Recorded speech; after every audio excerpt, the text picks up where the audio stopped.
Now on BBC One, the news with Fiona Bruce. It's 10 o'clock. Forced out of her job, Sophie announces she's standing down from her PR firm.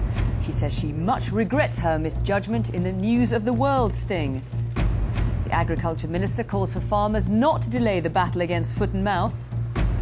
And after staying on his feet to scoop yesterday's big prize, Red Marauder celebrates a jubilant return.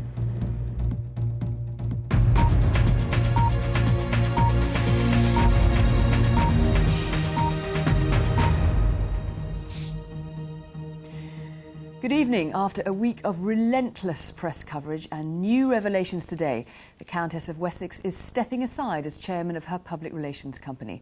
Her decision follows reports in today's News of the World where she was taped making indiscreet comments about leading politicians and her role as both a member of the royal family and a PR executive. Her business partner, Murray Harkin, who was also taped, is resigning from the company. Here's our royal correspondent, Jenny Bond. At Windsor Castle tonight, the Queen and her advisers are hoping they've drawn a line under one of the royal family's most disastrous episodes.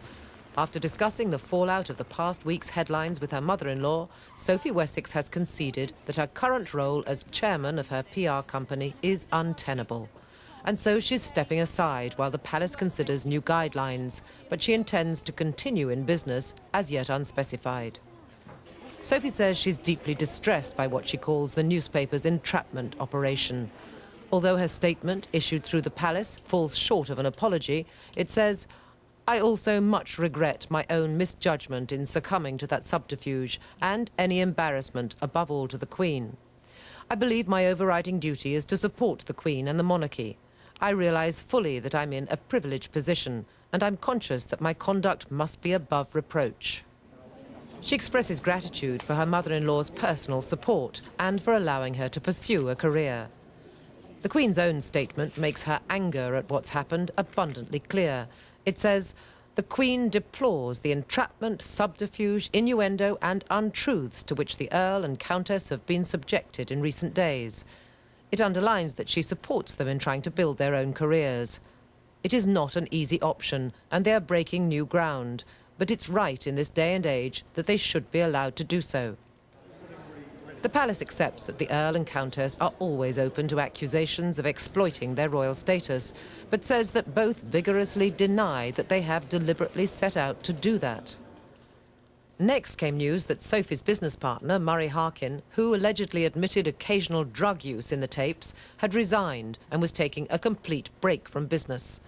The company, which is to be restructured, issued a press release announcing that it's already appointed a new managing director. It's not yet clear what role Sophie will have. She's got to earn her keep in the marketplace.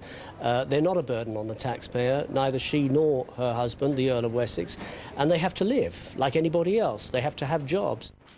The Countess will, however, have to tread ever more carefully after her damaging remarks to the undercover reporter about the unspoken benefit that her clients could reap. "It's not something that anybody promises, it's something that just occurs," she's quoted as saying. "When people find we're working for you, the chances are you'll get people interested. Oh gosh, they've employed the Countess of Wessex's PR company." As Sophie contemplates her future, which could now well involve limiting herself to dealing only with her company's charity clients, officials here at the palace will apply themselves to drawing up a strategy to avoid conflicts of interest from now on. It's been a painful lesson for them all. Jenny Bond, BBC News, at Buckingham Palace. Well, as we've just heard, the Queen will now be considering ways to avoid potential conflicts of interest for members of the royal family who've chosen to pursue a career.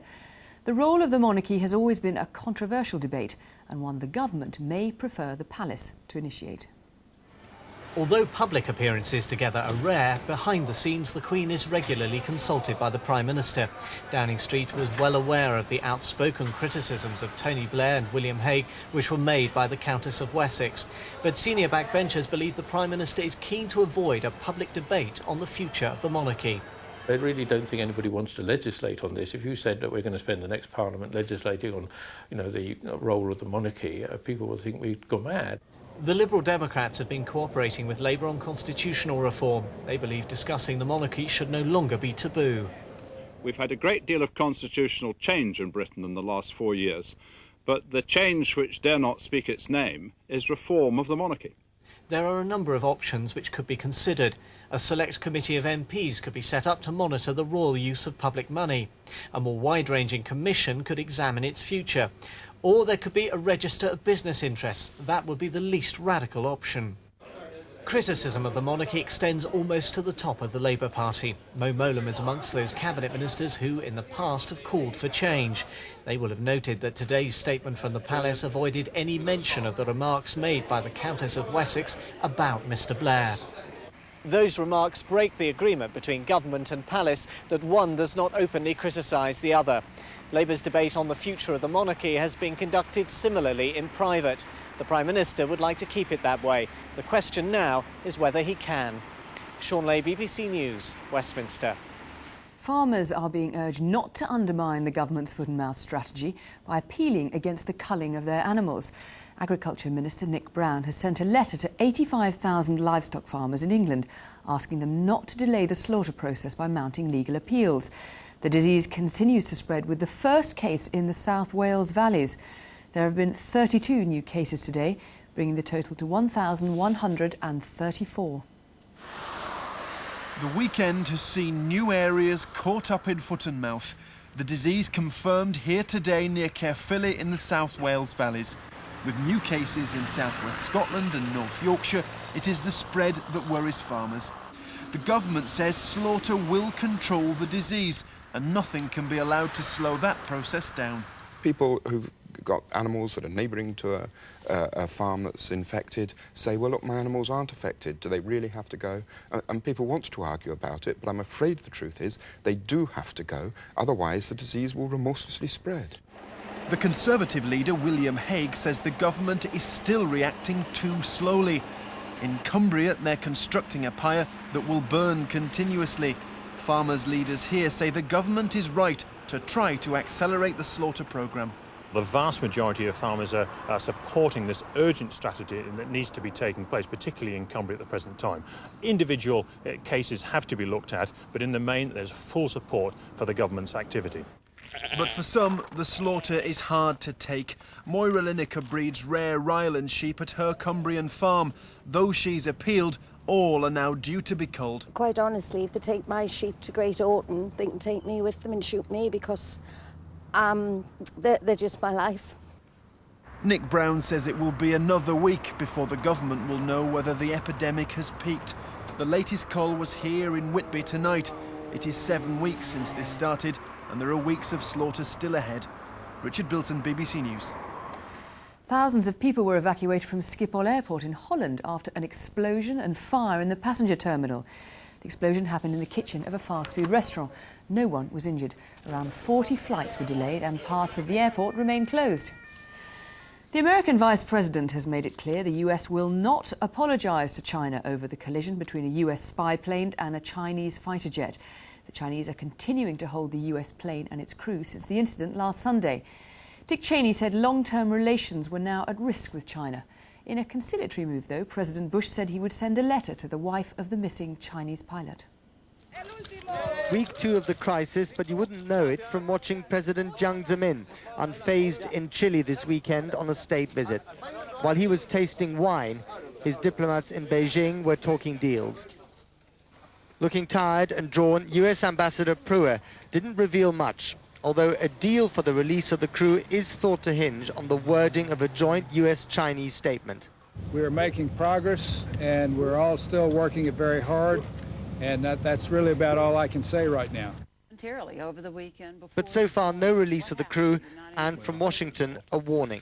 The longer this goes on without resolution, clearly the more difficult it becomes to manage the relationship and avoid risk to the long-term relationship with China. Some words are designed to solve this crisis, others perhaps to prolong it. Every day, the family of the missing pilot Wang Wei have been airing their grief and anger against the US. There is no hope of finding him alive, and China's generals seem to be using grief on television to stir up anti-US passions. There are growing fears that this crisis is being prolonged by internal politics in Beijing. Some senators in America have already started calling the crew members hostages in public. And here in Asia, there is increasing nervousness about the long-term consequences of this standoff. Matt Fry, BBC News, Hong Kong. Now with details of the FA Cup semi-finals and all the rest of the day's sport. Here's Mary Rhodes. Thanks very much, Fiona. Wycombe's FA Cup dream came to an end today with a 2-1 defeat to Liverpool in the semi-final at Villa Park. They'll meet Arsenal in the final, following their 2-1 comeback over Tottenham. A small and colourful part of North London moved to Old Trafford in Manchester today, overcoming all sorts of travel obstacles to be in time for a 1:30 kick-off. Often a tournament for underdogs, Tottenham claimed the first goal in this FA Cup semi-final. Les Ferdinand should have scored, but his shot was blocked. The ball ballooned out to Stefan Iversen. His volley was going wide, but Gary Doherty's head steered it into the net. Arsenal should have drawn level through Robert Pires moments later. His spirit was willing, but his finish was weak. But it didn't take long. Patrick Vieira's pinpoint header from a free kick eluded Neil Sullivan, 1-1. The Spurs keeper kept a succession of shots out of his net in the second half, but Arsenal's overwhelming pressure paid off when Pires scored from a perfect Sylvain Wiltord cross. Tottenham never looked like scoring again. Arsenal through to the final. At Villa Park, history being made for Wycombe Wanderers, and it was a case of could the giant killing continue.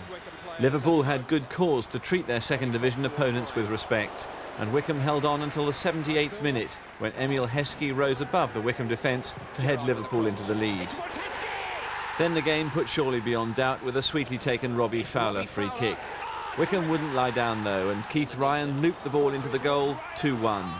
But the final whistle brought an end to Wycombe's dreams, and it keeps Liverpool's hopes of a cup treble still alive. Adam Minot, BBC News. There are a couple of league games today. In the Premiership, Man City continue to struggle, losing 3-1 to Everton. And in the battle for second place in Scotland, Hibs and Rangers finished 0-0.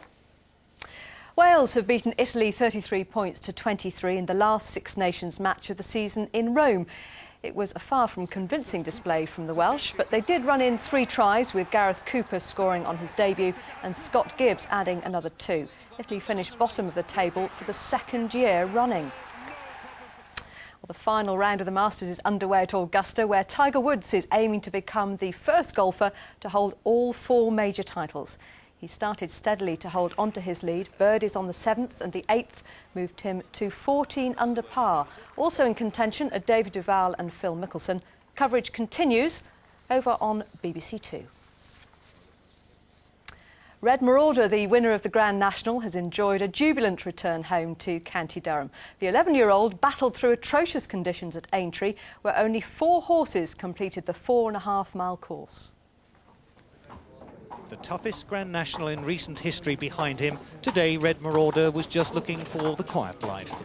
The horse's home down on the farm in County Durham isn't a fashionable racing centre, and his owner and trainer hasn't always been taken seriously either. One trainer used to call me the pony club operator. He probably knows what I'm talking about. Well, look at this fellow. He's just come up to say thanks very much, Norman. There you are, yeah. I should be thankful. He's the, but this ain't no pony.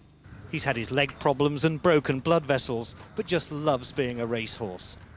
The 11-year-old brought a weekend of cheer to a corner of rural Britain hard hit by foot and mouth. The precautions needed were never far away, and neither were those wanting to share Red Marauder's moment of glory. He's a star. To overcome all those things and be the racehorse he is a credit to him. He's a proper tough horse. Red Marauder is more than £250,000 richer for his national triumph. His stablemates were impressed. It's all about staying on your feet in jump racing, except on your day off. Richard Wells, BBC News, County Durham. Well, finally tennis. Martin Lee and Lee Charles both won their Davis Cup debut singles matches to give Great Britain a 5-0 whitewash over Portugal. Fiona. Thanks very much, Mary.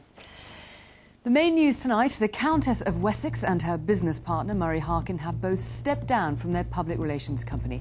The Countess said she regretted any embarrassment caused to the Queen by what she called her misjudged comments to an undercover reporter from the News of the World. That's the latest. There'll be news throughout the night over on BBC News 24. But from us, good night.